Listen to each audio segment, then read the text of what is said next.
Hi guys, today I'm sharing with you my January favourites. I feel like I've kind of taken January to try a lot of products. Not necessarily so much skincare, makeup wise I have been trying everything. And hair actually. So the temptation to feature the best part of 100 products in this video was, well, tempting. But I didn't do that. I've chosen 10 products, which I think is pretty good as my favourites, and I might as well just get started because there's 10 products. So we might as well start with foundation. At the beginning of this month I was, and I still am, in love with Giorgio Armani Luminous Silk. I have a problem with foundations though, that they all break me out, and although I still absolutely love this foundation, it's not going to be my everyday foundation, partly because I like to use a sponge, and sponges soak up products, and I just can't justify a £35 product going into a sponge and not really being used. So that's part of the reason why I stopped using this towards the end of the month, but also it's breaking me out like every other foundation. However, Amelia put up a blog post and she said that the L'Oreal True Match foundation is pretty similar. If you don't know, they're kind of owned by the same brand.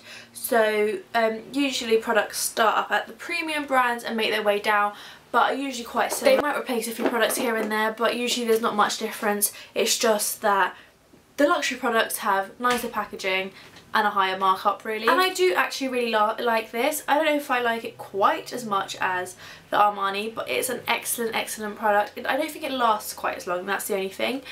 But that might be all in my head because I think, oh, I got 2 bottles for £15 compared to 1 bottle for 35. So it's obviously a big difference. Just for reference, I wear 5.5 in Armani and I wear N4 in L'Oreal. The L'Oreal colours confused me so much, but it's what I've got on now, so hopefully it's okay. To apply those both, but mainly, I try not to apply the Armani with this, but I always apply the L'Oreal with the Real Technique sponge. I'm not going to hold it up for you because it's pretty filthy, so that one quick glance is enough. I need to wash it. Sponges always look really dirty, that's why I hate talking about them. Because as soon as you use them once, I just used it, that's why it looks like this. But you just soak it, squeeze out all the excess, and then it just leaves a really nice natural finish. If I try hard enough, I can kind of get it so blended that it looks like I've just got nothing on. It's just quite, it's just a little bit more flawless than my natural skin. My favourite concealer, as you can tell because I'm almost finished, is the Instant Anti-Age Eraser Eye. And I have mine in, I have no idea what colour mine is, but I love this product. It is so much lighter than my actual skin.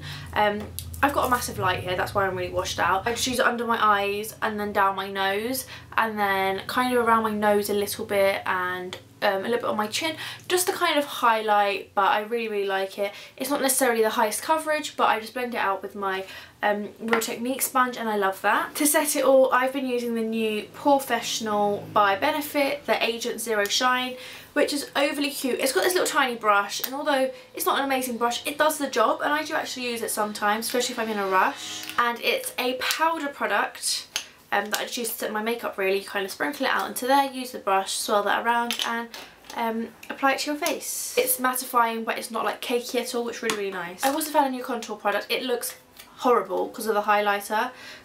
It's a highlighter and a contour. The highlighter is a cream product, which means it looks gross because I've managed to get the contour into it. But the contour is really nice. It's pretty cheap. It's like £6, and it's the Be Sculpted contour kit. It's available in Superdrugs, and I really like what I've got on now, and I just think it's quite pretty. Moving on from the skin, I have rediscovered my Angel lipstick from MAC. It's just a nice pretty pink. It's not like too nude or anything like that. Sometimes I like to put a nude gloss over it to kind of give it like a pinky gloss, pinky nude kind of colour. But really lovely. It's quite nice because I like darker eyes at the moment. Quite a surprising product for me to like is the BB Pret-a-powder. I had it for a little while, didn't really get around to trying it, but I love it. It smells amazing, and you can kind of just use it, put it right through your hair. I'd usually put it in my hands first, but I didn't really want to do that.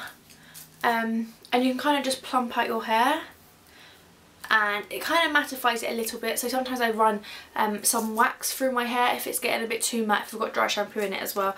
But I really like this. I also think it would last quite a long time because I don't go through it too quickly. I like to use it quite often.